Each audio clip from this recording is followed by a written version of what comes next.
مش اسم. ماشي. اخ استغفر الله العظيم. ان جاءكم فاسق بنبأ اللهم اني صايم. الله، انا فاسق؟ طب يا سيدي الله يسامحك، انت برضه اخويا الكبير قبل ما تبقى اخو مراتي. استغفر الله العظيم. طيب يا زغلول اتكلم.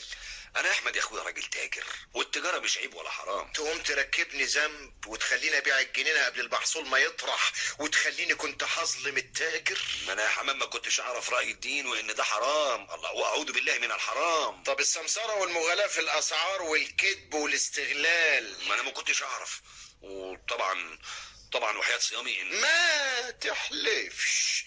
الحلفان بغير الله حرام، خصوصا لو كنت صدق وجرب وشوف. معقول اعرف ان حاجه حرام واعملها؟ ده احنا مؤمنين يا اخي. اللهم اني صايم. طيب خلينا مع جرب بس، انت تجرب المشروع ده وخليك معايا ايد بايد. حد يكره المكسب الحلال؟ قول يا سيدي.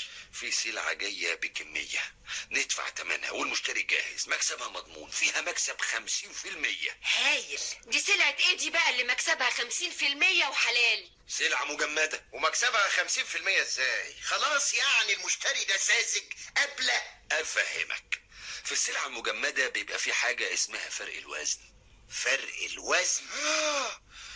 لعبتنا كلها فرق الوزن، نشتري بوزن ونبيع بوزن، نتشطر على البايع في الوزن وبرضه نتشطر على المشتري.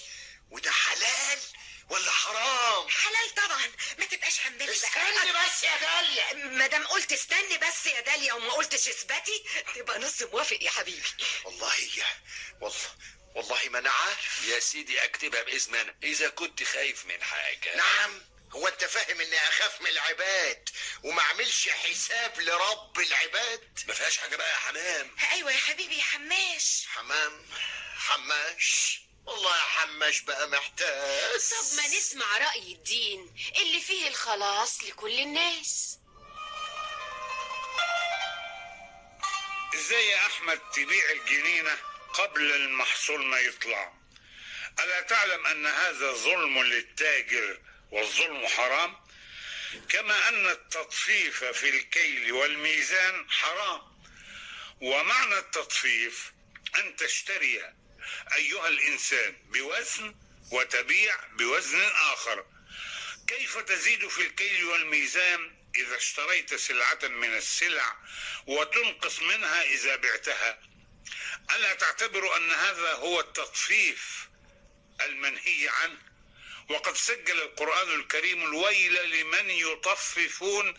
قال تعالى: ويل للمطففين الذين إذا اكتالوا على الناس يستوفون وإذا كالوهم أو وزنوهم يخسرون. إن الربح القليل إذا كان من حلال بارك الله فيه ونفع به صاحبه، أما الكثير الذي دخله الغش فلا يساوي في حياة صاحبه شيئا. يمكن أن يمرض هو أو أحد أولاده وينفق في العلاج كل ما كسبه، ويمكن أن ينفق هذا المال فيما يغضب الله ويرضي الشيطان فيستحق العذاب في الدنيا والخزي والندامة يوم القيامة. والمال إذا كان من طريق غير حلال يكون فتنة لصاحبه. قال تعالى: إنما أموالكم وأولادكم فتنة والله عنده أجر عظيم. أنا هجسلكم معانا في رحلة أوروبا. الله، هايل يا أستاذ زغلول. داليا اثباتي السعادة. هتثبتني ليه بس يا حماش دلوقتي؟ الله، فيها ايه دي بس غلط؟ استغفر الله العظيم. اللهم اني صايم. قلت لك اثباتي. حاضر، ثبت اهو. في ايه بس يا ابي احمد؟ ايه يا حمام اللي حصل؟ حجزتلنا منين وفين يا زغلول؟ الله، حجزتلكوا جولة في أوروبا تجنن. 15 يوم هتلفوا فيها عواصم أوروبا كلها. مش حلوة دي؟ حلوة يا زغلول، دي تجنن. ما تبصليش. ثبت اهو. انت ايه اللي زعلك يا احمد؟ دي مخفضة وانت مش هتدفع حاجة كمان. خلاص. يعني ايه مش هدفع يا زغلول؟ هسافر ايه؟ هولوبس؟ ايه هوبلس دي اللي قلتها؟ هوبلس دي هولوبس يعني سفلاح. ظريف جدا. فهمني، ما تاخدنيش في دوكة وحركات اكروبات.